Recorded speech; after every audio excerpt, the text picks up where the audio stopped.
Thermodynamic principles of metallurgy. We are going to learn how to choose a suitable reducing agent to reduce the metal oxide based on thermodynamic principles. We know for a reaction to be spontaneous, delta G of that reaction should be a negative. So, if the metal oxide has to be reduced by a reducing agent, that coupled reaction should have a negative delta G value. If you take the metal oxide MO, it can be reduced to the metal M by using the three reducing agents, namely carbon that is getting oxidized to carbon dioxide, or carbon that is getting oxidized to carbon monoxide, or carbon monoxide that is getting oxidized to carbon dioxide. Among the three reducing agents, which one will be the suitable reducing agent depends on the free energy change for the coupled reaction. That is, I will couple the equation 1 and equation 2, or I will couple the equation 1 and 3 or equation 1 and 4, and I will find it out which one is going to give large negative delta G value. Whichever has the large negative delta G value will be the suitable reducing agent for reducing that metal oxide. Now let's check whether aluminium can reduce chromium oxide. When chromium oxide is getting reduced to metallic chromium, delta G for that reaction is found to be 540 kilojoules.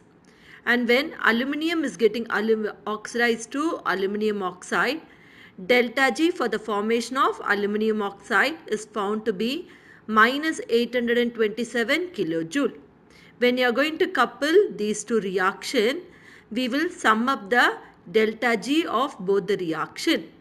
And when you sum it up, the delta G is going to have a negative value. So, whenever the delta G is having negative value, it indicates that the reaction is spontaneous, which in turn means that the aluminium can reduce this chromium oxide. Now let's see what is Ellingham diagram. We know Gibbs free energy change delta G is equal to delta H minus T delta S. We also know for an equilibrium reaction delta G naught is equal to minus RT ln K. Harold Ellingham used a relationship delta G naught is equal to minus RT ln K to calculate the delta G naught values for the reduction of metal oxides at various temperature by assuming the reduction reactions as an equilibrium reactions. If you consider the relationship delta G is equal to delta H minus T delta S, it is a straight line equation y is equal to mx plus c. So when you are going to plot standard free energy change for the formation of metal oxides along y-axis and temperature along x-axis, you will get a straight line and the slope of the line will be equal to delta S and the y-intercept will be equal to delta H. So now let's discuss about the observations from the Ellingham diagram. The first observation is that for most of the metal oxide formation, the slope is found to be positive. This is because due to the formation of metal oxide, oxygen is consumed in the reaction. So, it results in decrease in randomness. So, delta S becomes negative.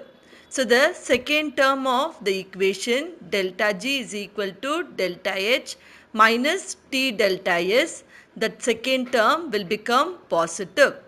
As a result, delta G increases with increase in temperature. This you can see it in the graph. With increase in temperature, delta G value becomes less negative. So this results in positive slope for most of the reactions. Now let's discuss about the second observation from the Ellingham diagram. When you look into the Ellingham diagram, at 950 degrees Celsius, the zinc metal starts melting to form zinc oxide. This is indicated by the sudden change in the slope of the zinc oxide formation curve. So, in general we can say there will be a sudden change in the slope at a particular temperature for some metal oxides due to phase transition. The third observation is that in the formation of metal oxide, if the delta G value is found to be negative, then that metal oxide form will be stable. So in order to reduce that metal oxide, we need a reducing agent. Whereas if you take the formation of silver oxide or mercurous oxide, they don't need a reducing agent to reduce them. This is because for those two oxides, delta G value is found to be positive. We know if delta G value is positive, that reaction is not feasible. Or we can say that metal oxide formed is not so stable. So the metal oxide will decompose on its own. They don't want a reducing agent to reduce them. The fourth observation from the Ellingham diagram is that the graph for the formation of carbon monoxide is a straight line with a negative slope. Look into the diagram which is there in the right hand side. The red line shows the formation of carbon monoxide. And with the help of this line you can explain why carbon is acting as a very good reducing agent. When the carbon is getting oxidized to carbon monoxide, 1 mole of oxygen gas is consumed, whereas it produces 2 moles of carbon monoxide. So entropy of the reactant will be lesser than the entropy of the product form. As a result, entropy of this reaction will be positive.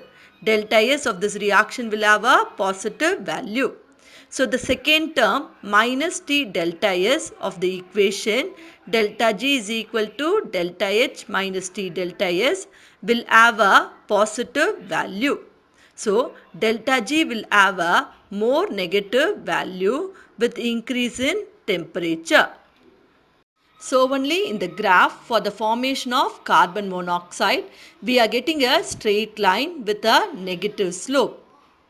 Now let's discuss about the applications of the Ellingham diagram. Ellingham diagram helps us to select a suitable reducing agent at a particular temperature for the reduction of metal oxide.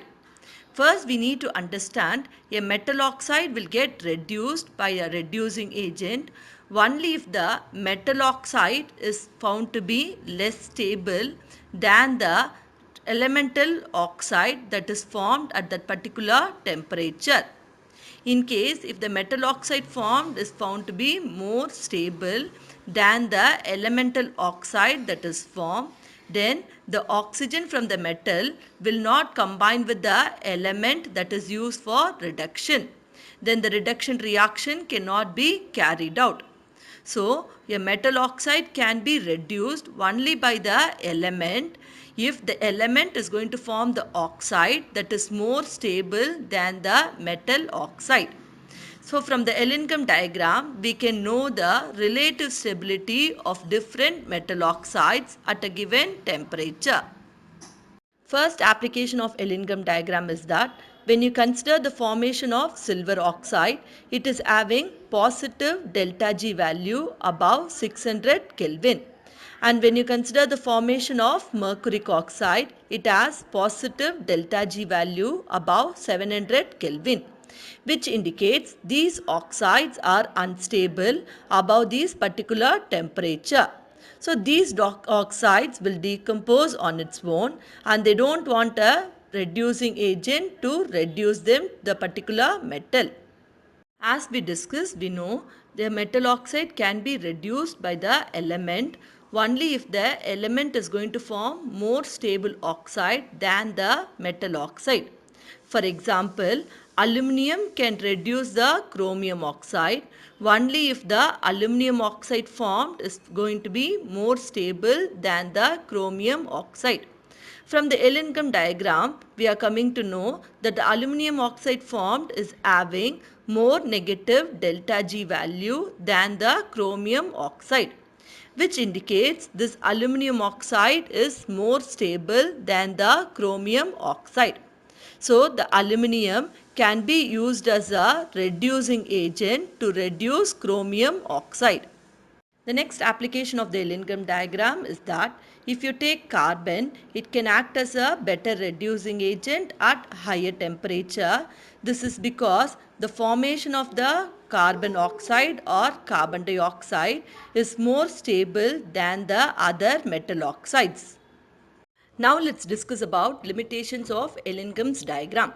Ellingham's diagram is constructed only on the basis of thermodynamic considerations. We are not considering the chemical kinetics at all. We will just find it out whether the reduction of that metal oxide by the reducing agent is possible or not. But we are not considering how much time will that reducing agent requires to reduce the metal oxide. The second limitation is that the delta G value is interpreted based on the expression delta G naught is equal to minus RT ln K, which means we are assuming all the formation of metal oxides to be a equilibrium reaction. But it is not true in all the cases. These are the few important questions based on Ellingham's diagram. Students, kindly write these questions in your notebook. Apart from that, practice the NCERT questions. These are the important points to be remembered regarding Ellingham's diagram.